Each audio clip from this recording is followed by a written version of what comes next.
Next up, a very colorful individual. Vacating a seat that will leave you free to type on the screen if you would like. My man, the roadshow himself, Amram Hassett, coming to the mic, ladies and gentlemen. Never heard of it.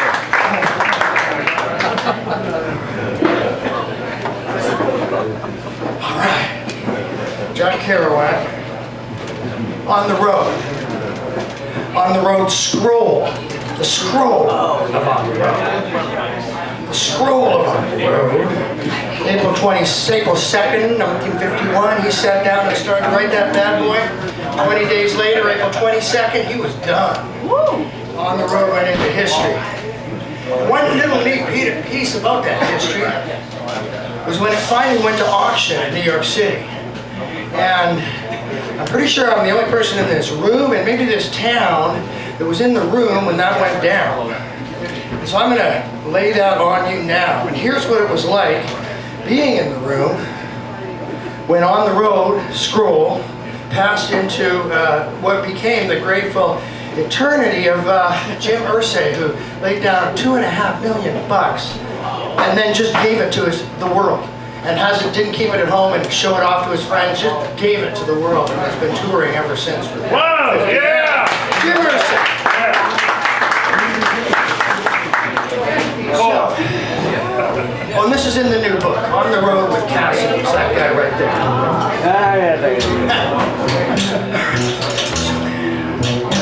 So, the auction's going by lickety-split. It's Lot 249, a copy of Ulysses, signed by Joyce himself. And get this, Henry Matisse. Okay, I'll open the bidding at $5,000, $5,500, $6,000, and 20 seconds later, sold for $13,000 to paddle number 319 in the fourth row. And this all happens in less than a minute. The big ones take maybe a minute and a half, but lots of stuff going for under 10 grand. And all sorts of little things. No idea what they were, but it felt like bidding just because it's so cheap. But it had to be something cool, right? Like maybe some Emerson thing, or but there's this catch. You can't scratch your nose or anything. Like if you move, you might be bidding.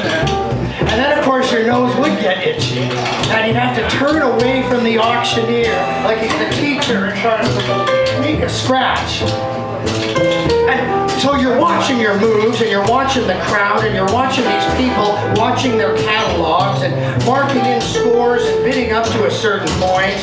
And then when the last item of the day is gone, they immediately get up and leave. Professional buyers, people with money. A set of Oxford dictionaries goes for $850,000. And I bet it was used. And the guy sitting next to Doug Brinkley gets up and steps out for a minute. He's a big guy, wearing this striped suit, like I don't know what, a 20s gangster, a 40s hipster, I don't know.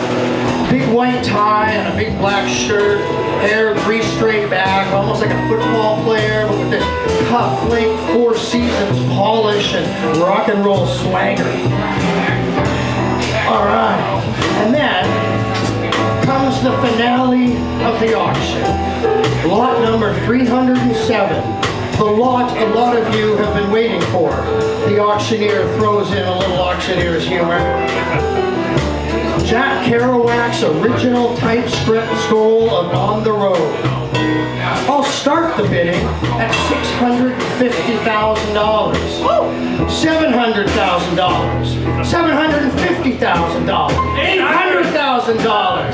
$850 in the back. $900,000. $950,000. $1 million right there. It goes up and up and up. And then in the front row, and then there's a pause, and then it's $1,200,000. $1,300,000. And then over the phone is $1,400,000. And then quickly $1,500,000. And all this time, Brinkley's buddy, who's flashing up his white paddle as soon as anyone else bids anything. The old instant paddle flash routine. And after a pause, the front row finally bids again. $160,000. And then quickly, $170,000. And then 190,000, 190,000, 1,900,000. And then there's this extended pause. And it's totally silent in the room, of course. You can hear a dream pause. We can wait a little bit, the animated auctioneer allowed. 1,900,000. The bid is 1,900,000 with the gentleman. 1,900,000. Anybody say 2 million? And he looks down at the front row and says, no, I'm sorry, the next bid is 2 million. So 1,900,000 then. In the third row at 1,900,000, is there any further advance at 1,900,000? Fair warning at 1,900,000, and he raises the little wooden gavel stub and slowly brings it down. Last call, and then suddenly 2 million, and then instantly 2,000,002, and the whole crowd whoops. Huge tension release, laughing, clapping, all the way hitting the needle. And then totally quiet again in about 2 seconds, flying by as fast as bebop. Anticipation, the auctioneer articulates the air of the collective moment. 2,200,000, 2,000,002, at 2,200,000 in the third row.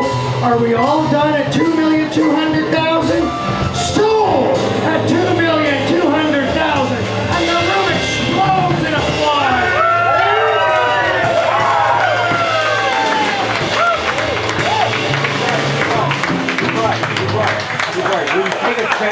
Ladies and gentlemen, I'd just like to announce that this is a new world record for a literary manuscript at auction. And another round of cheering went up, and when that died down, someone yelled, "Corso lives!"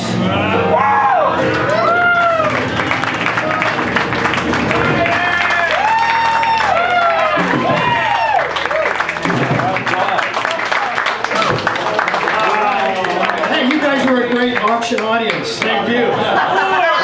Will you take a check? Oh, we'll take one from you. Oh, Brian! Where's, is Bacon in the house? All right, man, this one's for Bacon, wherever he is. Because this year, this isn't just Lowell Celebrates Kerouac. This is going to be Lowell Celebrates Van Gogh tonight. Now, this is one guy who was in heaven. Kerouac and Van Gogh at the same festival. You book a dead band playing here, and you can just take me now. All right, so here's a fun thing. David and I did shows for like 20 years in New York. And after all those shows, when we knew one was coming up together, we wanted to do something. Hey, somebody tossed me that water there. He would always say, do the Van Gogh poll. David was crazy for my Van Gogh poll.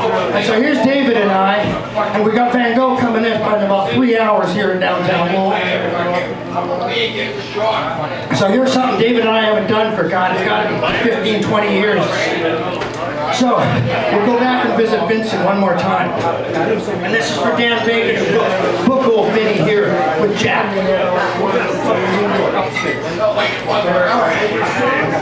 I got this invitation to take a crazy trip down south from a blazing young artist, dripping colors from his mouth.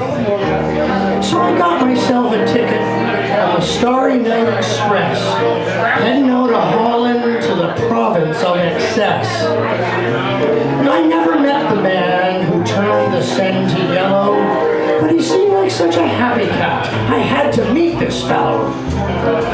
So I bought some wine in Arles and went looking for his house, knowing, like I know artists, he was probably a souse.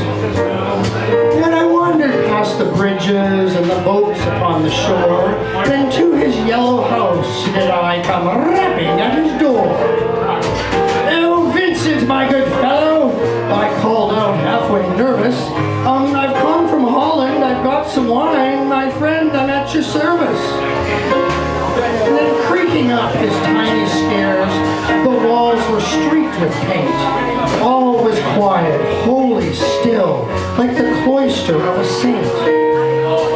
And with my heart a-clipping faster than the tracks of that starry train, I pushed his door and stepped beyond the threshold of the sand. Upon his walls were sunflowers, twisted and blazing yellow. Not one, I tell you, but rows of them in a most glorious welcoming hello. And I suddenly knew him so much more. His art was so alive. I thought he was in the room with me, and it took minutes to derive. It was but his bed, his smock, his hat that made me feel his presence. That and the dripping, joyous buzz of his dripping oil presence. Following a hunch, I went to the night cafe, even though it was technically the middle of the day. I ordered up some absinthe and took a look around, but nowhere in this swirling bar was my Vincent to be found. How did you know? And then from a table against the wall, a woman of the house looked up. Madame Ginot, she said, and she offered me a cup. In broken French, I asked her if she knew my painter friend. She smiled a twinkle and said, "Let me tell you." And then I thought it'd never end. The tale she spun of nights he'd spent arguing in a rage, ranting loudly, pounding tables, but with the wisdom of a sage. "Rene, come join us," she suddenly called to a portly passing postman. And approaching came a bearded gent, much kindlier than most men. "Bonjour," he boomed, sticking out his hand. As Madame Ginot described my plight, I was blessed in Vincent land. And he smiled as I explained why I'd come this far, and what it was about Vincent's art, and in the way he caught a star. And assured that I was true of heart, Rene released the news. He'd seen him on the road today, armed with easels and his muse. Wandering toward the wheat fields, Rene had seen him go. It's his greatest love, those growing fields, that God himself did sow. Honored with this sacred tip, I followed the golden path. It felt like I'd been baptized in a champion champagne bath. Past cypress trees and orchards, I wandered sun-drenched lanes, yielding power with each new step, the God's hands upon the reins. The wheat fields blew like ocean waves, then I spotted something bobbing. An easel's peak like a sail of a tiny ship a-lobbing. My heart was pounding. I took a step into Vincent's sacred earth. It came alive, my God, I swear, just broaching his flaming hearth. There was Vincent, brush in hand, raging against the night. There was Vincent fighting off the dying of the light. Pallid, weaving, body soaring, I felt myself in air. Vincent swirling, never knowing that I was even there. But the sun was growing ever larger, engulfing the fading sky. And into a giant wash of color, I felt my body fly. I lost my mind, lost regret. Like Icarus, I soared. Wings be damned with Vincent's heart. Through the sky I roared. Into a world he knew so well, his beaming light aglow. All the artists lived up there. There's Michelangelo. Through purples and yellows and orange and green, heaven's alive, if you know what I mean. It's on the wall, it's in the eyes of every being. And when I fell into the field and Vincent now was gone, but I never did come back from that trip that I was on. Through purples and yellows and orange and green, through Vincent's eyes, I've seen what he's seen. Through exploding yellow and cascading light, in Vincent's world, I live my life.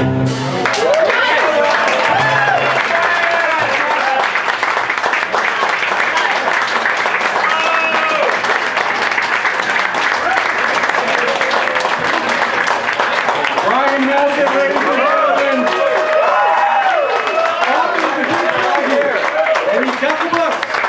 Very official.